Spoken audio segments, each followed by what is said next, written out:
Hello, I'm Miss Stranger, and this is just a quick beginner's tips and tricks for beginning warlocks.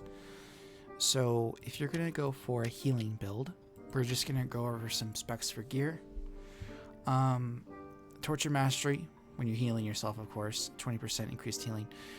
Now, you could increase your duration of your curses, but I find that it's lacking for what you're trying to do. When you're in the middle of combat, too much time is going really fast for you to worry about if you're going to have an extra proc on your or an extra tick on your curses. So I find that shadow touch, just increasing your healing you, is really good. And I find anti-magic to damage reduction against all magic except for divine is really good. Spell wise, you can actually curse your team members that you're on. That's the first tip is how my perks are looking up from my personal experience if you're going to go for your classic healing curse build. And the second one is a trick. Quick trick.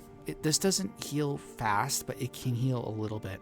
If you put Curse of Weakness on your allies, it won't damage them. You won't be in combat, and it will heal you up a little bit. It replaces a bandage. It recovers lost max health if you curse an ally. It won't hurt them. It will heal you, and you're not having to get into combat in order to cast this off. Another thing is Hydra and Life Drain, but you have to use a lot of your cost limit to do that, and I just found it a little bit easier to use the Curse of Weakness. Now, do be warned, it is incredibly slow, and I found I had to use it at least 3 times in order to get adequately healed off of it to where I could then just go sit and camp.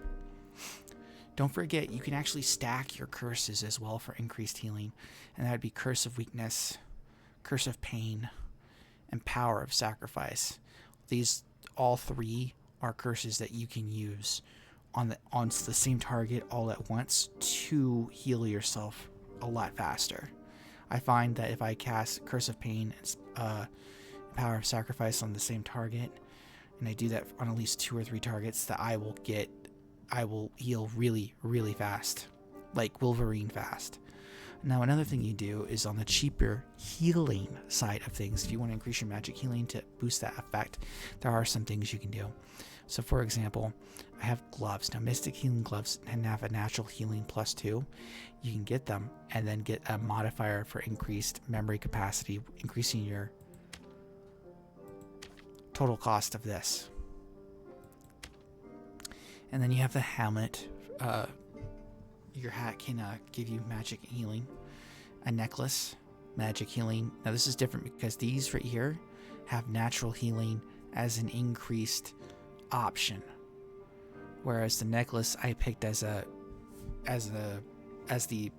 blue effect is magic healing on it. Now the druid's staff that they came out with has natural healing on it. I would recommend, if you're going to get one of these healing items that have natural magical healing, that you add memory capacity to it when you're using it, so you have that extra stuff for your thing.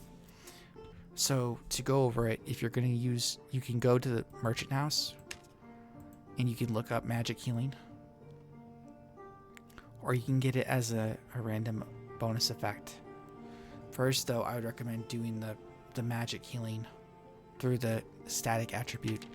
I find that these right here, these are the cheapest things you are going to find to buy from increased magic healing. And the Oracle robe and other stuff, if you're not gonna get, so there's 2 things you can do. The first one is get armor that has magic healing on it, and then replace memory capacity. The second thing you can do is when you're looking for gear that has knowledge on it, to get magic healing instead of memory capacity. Opposites, crisscross, mix and match. Another thing you can do is, if you're gonna be wearing plate armor, where your spellcasting speed is reduced by 10%, you can actually, if you're getting plate armor, you can get like warlock type plate. Now I have these warlock pieces of armor, and if you get the equip that perk ability where you can equip plate without having to worry about it. One thing you can do while you're getting your plate is look for plate with increased speed. So like for example, I could go to Barbarian and I can equip this with that perk and I get almost a 0.1% on it. And you'll find that you'll see how many where you get spell casting speed for.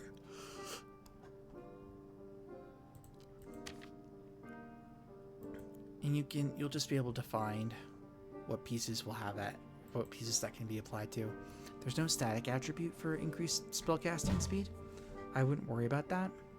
But yeah, I hope that helps. If you're looking to equip plate, get spellcasting speed buff. If you're gonna look for magic healing on static attributes, these 3 pieces are the cheapest you can usually get your hands on. If you need to get knowledge, put magic healing as the buff on it. And necklaces are extremely cheap. So yeah, I'm just rehashing that real quick. And if you get the plate armor, go ahead and then put magic healing on it as its bonus effect. Like, because you can do that here as well. But yeah, no, sorry, I messed up my words. I mean, if you're gonna get plate, put spellcasting speed on it. And yeah, that's basically it. And then from my experience, these are the ones I have for my classic warlock healing build.